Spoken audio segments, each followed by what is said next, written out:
Hey TV fans, Bored now back with you. On this video I'm going to be talking about the latest Star Trek Discovery Season 5, Episode 9. The episode is called Lagrange. I think I'm saying that right, Lagrange Point. So full spoilers from the start of this review. And this is the penultimate episode, not just of this season, but of the whole show. So next week we have the season finale, the series finale.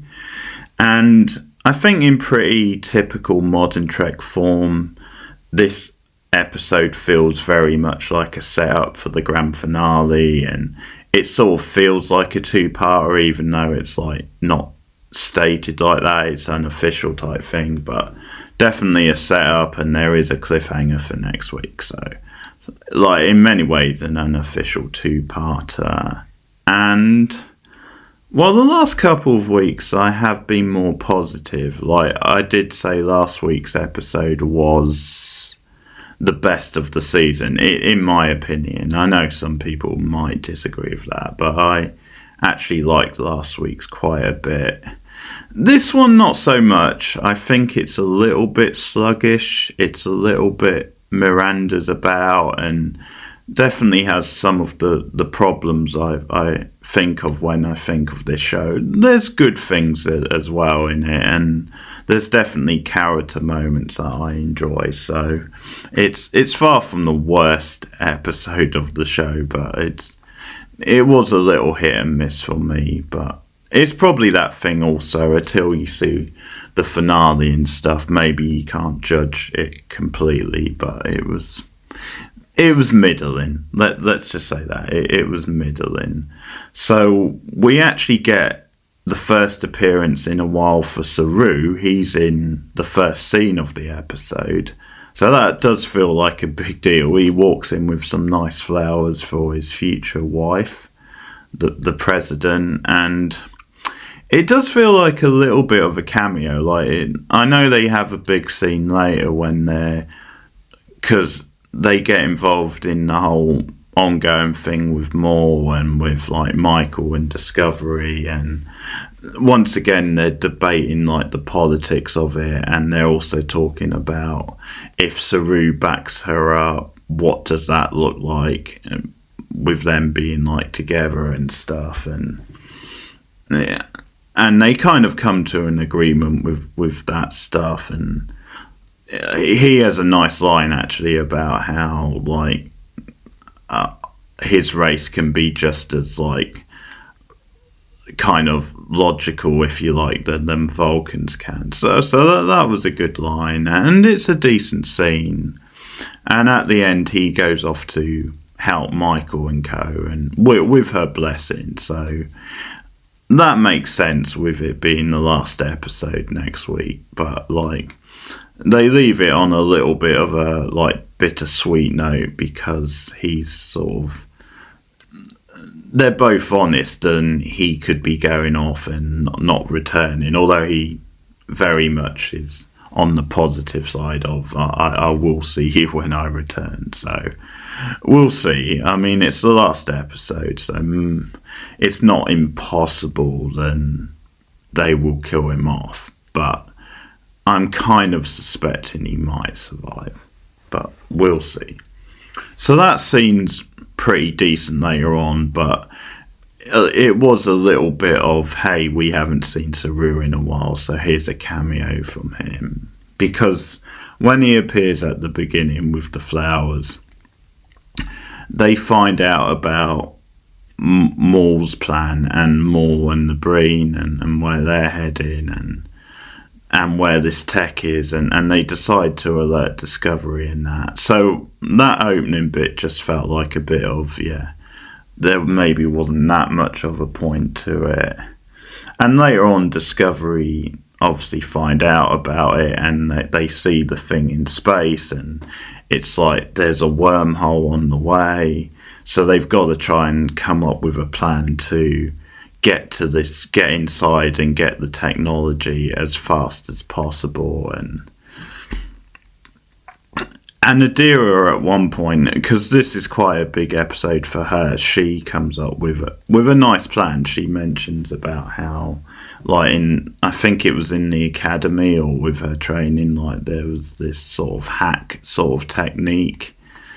And she brings that up as an idea, and Stannance is a little worried about her because, like, she wants to go on the mission herself, and it's a little out of the blue, but they have like a discussion, and I forget which one it is. It might be Michael, but she's confident she can do it and wants her on the mission, and they kind of agree on it, even though Paul is reluctant and worried about it because they've had this obviously ongoing bond since Adira debuted. But it's fine. It's a good character beat for Adira, so I'm not too bothered about it. I'm not going to complain too much. But I think that scene is part of the problem with the episode. Is first of all, there's just too many people in the scene because you've got Book, you've got Raina, you've got Michael, you've got Stan and Adira. There's at least one other person. I mean, this episode is pretty egregious for just plopping these like random crew members in who we've not. It's either them we've not seen them before, or you hardly ever see them, and they don't really feel like characters. So it's a little bit of that stuff. But they stand around for quite a long time debating the science of this and what the best strategy is, and it's just a little plodding, the whole thing. And there's too many characters in the scene. Because the scene after that is we cut to Moore, who's now the leader of the Breen, having taken over at the end of last week. And as I said, I wasn't so keen on that and didn't quite buy that it would be as easy as it was for her. And just that stuff was a little bit cheesy and on the nose. But we just have a scene of them seeing what Discovery's doing, and that Discovery are on their way, and like that's the plan to obviously cut them off, get them, and at the same time she's keeping Maul alive, Maul's keeping Locke alive as long as she can, and she whispers very intensely at one point as I will save you, or I will make you better, or whatever it was. But like that scene was just kind of pointless because we already knew Discovery were on their way there, and we didn't really need that scene. Like it's just having the scene from that perspective. You could have just had a quick line or something from their side, or whatever. Like you didn't need the scene really, and it certainly didn't need to be that long. So they go on this mission, and once again, there's too many of them on this mission, really. Like, because do they really need that many people? But they go to the place, and again, it's a little bit repetitive because it's another thing where they have to go through like this like radiation type field to get in, and there's another very like action heavy sort of scene where like the team are on the thing going through the radiation field, and there's a lot of cutting back and forth, a lot of quick cuts, and a lot of like shouting at each other a little bit. But like, they get through in the end. But that felt a little bit repetitive because they have done a similar thing to that a lot this season. It's a decent episode for Raina and for Tilly because Raina, with Michael not on the ship, he becomes the number one, or the captain for the day, I should say, and that he decides to make Tilly his number one, and that's where the best line of the episode comes from, which is really good, where he says to Tilly, "Do you know why I made you my number one today?" And she's like, I don't actually, and says, because you're a good leader. And he does this whole thing where he says like, if you were a rabbit in a rabbit hole, I wouldn't kill you. He's like, unless you start talking that really touchy, fuzzy feeling stuff that I just hate. And she smiles, and it's great. It's a great line. It's so funny, and it's a great little gag between the two of them. So I love that scene, and that's probably my highlight of the episode. So Michael and co get onto this thing, this structure. So they're inside, and they decide to go undercover. So they dress up as like the Breen to like blend in, which is fine. But what's really annoying about it is they decide to do this thing where you get a shot of their faces inside the helmets. So it's like this really like in your face sort of close up, and it's just too much. It's just like, you don't need to have these POV shots like right in their face and hear them talking, and no, it's just too much. You don't need it. I mean, just have them talking and just have regular shots from outside of the suits. It's like, it's fine. We don't really need it. It's just quite annoying and distracting, and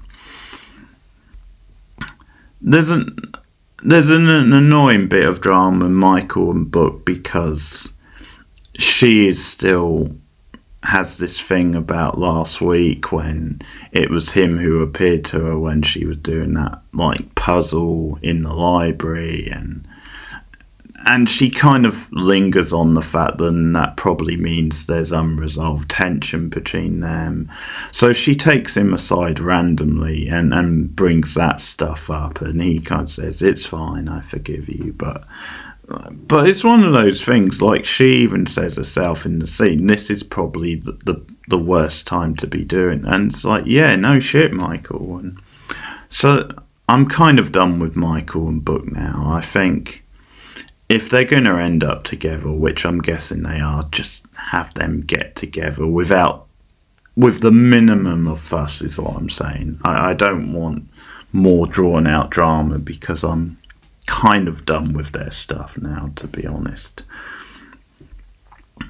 So anyway, they're hatching this plan, and there's quite a funny moment where like she uses Book to distract one of the guards as she's trying to get to this tech, and like it sort of comes off as a little bit flirty, so she's enjoying that.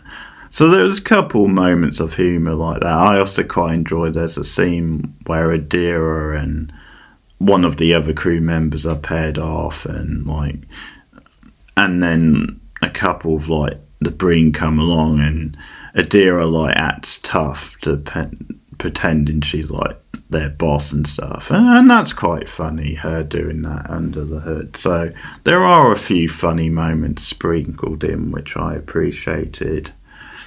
At one point, Raina contacts Maul and tries to get her to surrender and that, which of course she doesn't do, but he's partly doing it to distract her, to buy Michael extra time, as she's at a crucial part of getting this tech and getting it away quickly without them realising. But at this point, Moore has cottoned on to them being there and has shut down like the bridge and stuff, and she finally gets them. She gets them to unmask, whatever you want to say, but she captures Michael and Book anyway. And the dramatic kind of cliffhanger of the episode is that Michael, because Discovery, Raina has this plan, which is that they'll basically do a full blast type thing that'll jerk the ship, and the idea is that Michael and Book will come out with it, and they'll also hopefully come out with like the technology that they've come for. So he puts that into play, and it works with Book, but it doesn't. But Michael when she sees Maul running away through like a portal type thing, she follows with her. So Book's like, Michael, no. I'm exaggerating, but that basically was it. And that leads to the cliffhanger of the episode, because Book comes back, but Michael, I think Michael and the technology and more are like down the portal, and Tilly does some readings and can't locate Michael. But Book is like, no, I'm pretty sure she's still alive. And Raina is like, yes, that's our mission now. We're going to go into the portal. We're going to get Michael back, and we're going to get the technology. So that's the cliffhanger of the episode. And he even has his own line at the end, which I think is basically don't do it, but it's his version of like the action type line when they're going on a mission. So that's fine. I quite enjoyed Raina in this episode. I've definitely been up and down on his character this season, which isn't the actor's fault for sure, but like, yeah, this was a stronger episode for him anyway. So yeah, that's Discovery, episode 9 of season 5. One more to go now, so I'll be back with that soon. Yeah, as I said, this one wasn't terrible, but again, it wasn't. It was very mediocre, I would say. A little sluggish is the word I would use for it, but let me know what you thought of it anyway in the comments below. Like and subscribe as always. Share me out on social media. You can also support the channel at patreon.com/borednow for just $1 a month on Patreon. Just help the content come in a bit more, and you can get extra perks. You can get early access to reviews, also unpopular opinion style videos, movie and TV commentaries, a whole host of things. So if you want to support me for a little bit extra monetarily, that would be great. And also, just speaking of TV, at the moment me and my co-host are doing our like 50 greatest TV characters videos, which we're doing in parts, and we each have come up with our own list, so you can find the first 2 parts of that up now. And there may be some Trek characters up there as well on the list. No spoilers, but go and check out those videos as well. And we'll be back soon with the last 2 parts of the list. But anyway, thanks for listening, guys. See you soon.